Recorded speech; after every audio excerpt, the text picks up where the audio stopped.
To formally start our lesson, may we hear a short prayer from Angela.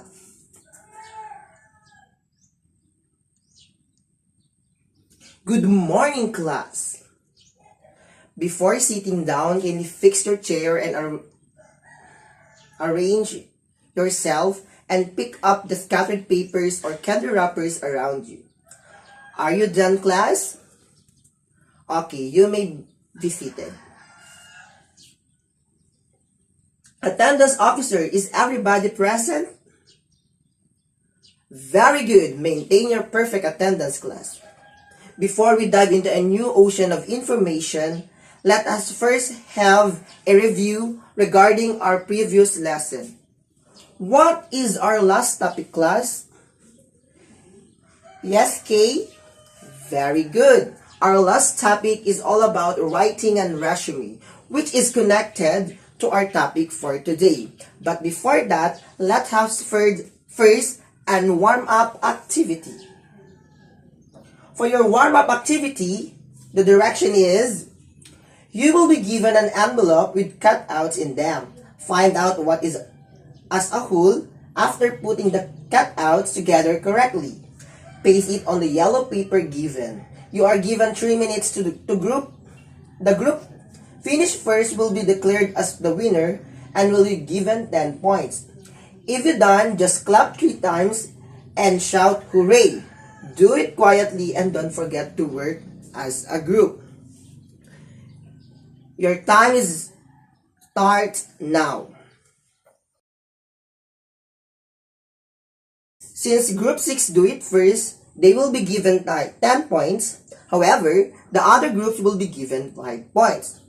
So class, my question is, what did you come up with our activity? Yes, Christine? Very good. That is a letter, which is our topic for today. But before that, let me first read our learning objectives. At the end of the 60-minute discussion, students are expected to first, define an application letter. Second, identify different parts of an application letter. Third, value the importance of an application letter. And the last one is write a simple application letter with a complete part. Now, I have here an example of an application letter. I will be discussing the different parts on the application later. Then, let's identify what part of application are there in the application letter. First, let's first define what is an application letter. An application letter is a letter that you write to a company or organization when you are applying for a job. A summary of your strongest and most relevant skills and ability that expanded to your resume. Did you know, class, that an application letter is used by applicants who want to be employed? In the future, you will be needing this because this is one of the requirements for applying a decent job. Okay, next, let's move on to the parts of an application letter.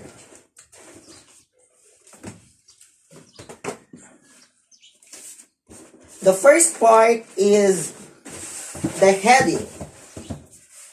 Heading contains the address of the sender and the date on which the letter is being written. So when we say heading, this is our information, our address, and the date we write the letter. For example, I will be the sender. I can simply put there my address, which is Purok 3, Cabeceria 3, Sitio Villagan, Isabela, and the date, which is today, February 3, 2023. On the given definition, who can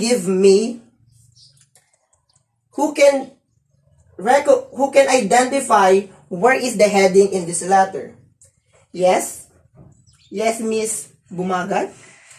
Okay, is it in the first, on the second, on the third, on the fourth, or on the fifth? Okay, very good. On the Fifth, or this is the heading. Okay. The next part is the inside address. It contains the name of the employer, his or her position, company name, or organization. When we say inside address, this is the information of the receiver. For example, since I already write my name, my address on the heading, in this inside address, I will putting the information of the receiver. For example is that I applying for a job at Isabela National High School. I can simply put there the name of the principal, which is Silvino Cabangan. Her position is principal, I think either 4 or 5. Then the name of the school, that is Isabela National High School, Senior High School. The next is the salutation. On the given definition, where do you think is the inside address? Okay, in this part. Very good, Marielle. This is the inside address. Next part is the salutation. Salutation is an expression of greeting to the employer that comes immediately before the body. So when I think all of you already try or create a letter. In salutation is the greetings before the body. On the given definition, what can you identify? Where is the salutation on this letter? Yes, Arfi? Very good. This is our salutation. Very good. Now, for our next part is the body of the letter. Body of letter in this part where you can convey all the messages you want the reader to understand. In the body, we put our skills or experience, our strong skills, so that they can recognize your abilities and potential. On the given definition, can you identify now, class, where is the body? Yes, Angela, very good. This is the body. This is the body. Okay, very good. Now, the next part is the complementary clause. Complementary clause serves to end the message, just as goodbye serves to end a conversation. In this part, we are now saying goodbye because we already put the important details, which is your skills, potential, the importance, information that reader should know about you. Okay, now, on the given definition, where is the complementary clause? Yes, Miss Manuel? Okay, very good. The very truly yours is the what? Complementary clause. Very good. Okay, the next part is the signature. Contains the name and the signature of the writer. Okay, in this part, we put our name in the last part. Signature, okay, your name, of course, and your signature. Simply, this is the signature. Do you think, class, it is very important to put your signature because this will be, ito yung nagsasabi na lahat ng sinulat mo about sa letter ay katotohanan. Yan yung importansya ng isang signature. Okay. For our next activity, let's have a group activity. For our generalization, of course. Let me read what is an application letter again? Yes, Christine? Okay, very good. When we say application letter is a letter when you can write the information, and this is used by applicants who want to be employed. And of course, this will be need for your when you are applying a job in the future. Okay, very good. Now, what are the different parts of an application letter? Can you give one, Daryl? Yes. Okay, very good. Heading. Another one, yes. Mariano. Inside address, very good. Next, Hanvit. Okay, very good. The salutation, very good. Next. Yes, very good. The body. Yes, Crispin. Okay, the complementary clause. And last one is the signature. Since we already discussed the different parts and the definition of an application letter, let's have a recap of what we discussed today. Okay, what are an application letter? Yes, Christine? Okay, very good. An application letter is used by applicant who wants to be employed, And you, as a future professionals, you will be needing this when you're applying a job because this is one prerequisite in applying a job. Okay?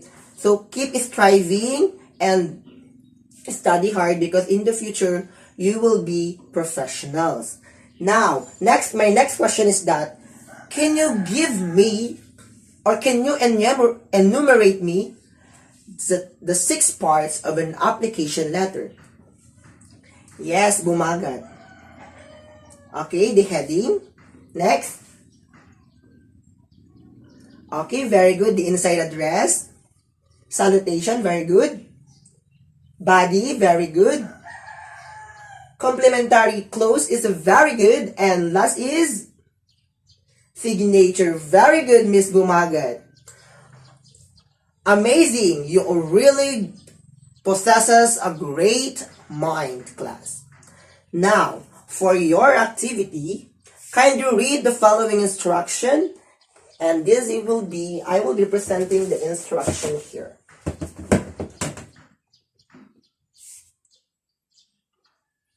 For your enrichment activity, the instruction is this. In your group, write a simple application letter with a complete part. Write it on your one whole sheet of paper. You will be given 15 minutes to do it. Each group will be given a specific opportunity. The job description are the following. The group 1 will be making an application letter as applying a teacher at Dakpat Integrated School. Group 2 will be applying as a nurse at Isabela Provincial Hospital. Group 3, applying a manager at North Star More Alibagu. And Group 4, applying for a Philippine Army. Your 15 minutes starts now. You may start your activity, class.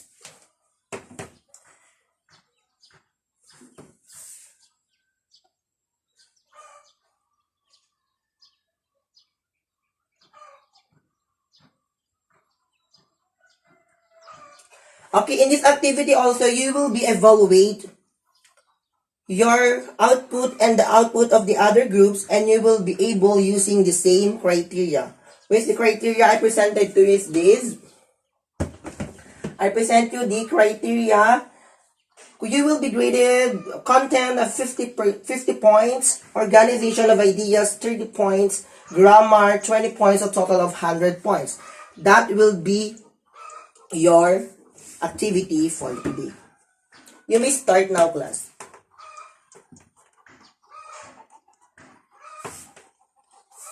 Are you done?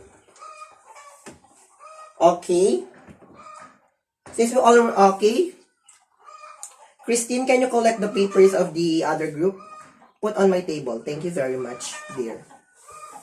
Okay. For your next activity, answer the following.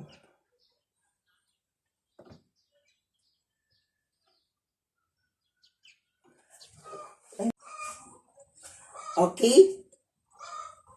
All the papers, collect Christine and put on my table. Thank you. Now, I have a question. Why do you think it is very important to know about the different parts of an application letter? Yes, Mr. Gabuyo. Okay.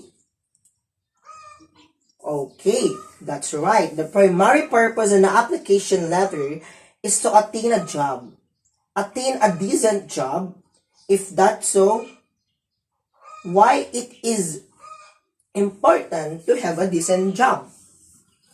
Yes, Miss Malunay? Okay. Of course. It's important to have a decent job because life indeed hard and it's a very, very imperative to have a decent job that you can survive. Of course, if you have a decent job, you can have, you can buy all you want, all your wants, and of course, your needs. I want to share this simple quotation. I'm seeking, I'm striving, I am with all my heart. It is by Van Gogh. Just like on doing your application letter, put in all your achievements and challenges you've overcome, and the people who can testify to this. Thus, the application letter you create is a reflection of who you are and who you wanted to become. So keep striving and keep seeking class. Now, for your next activity, I will be presenting your activities. Do it for 5 minutes. Answer only. Just write the answer. Don't just answer only. Okay na. Just write the answer. Okay, I will read the direction. Read the item and identify what is being asked with the letter.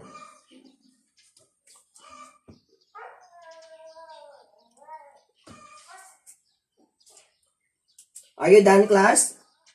Okay, very good. Then pass your paper in front and collect it. Miss Angela, and put on my table. Thank you very much. Now, for your assignment. Yes, of course, you have an assignment, class.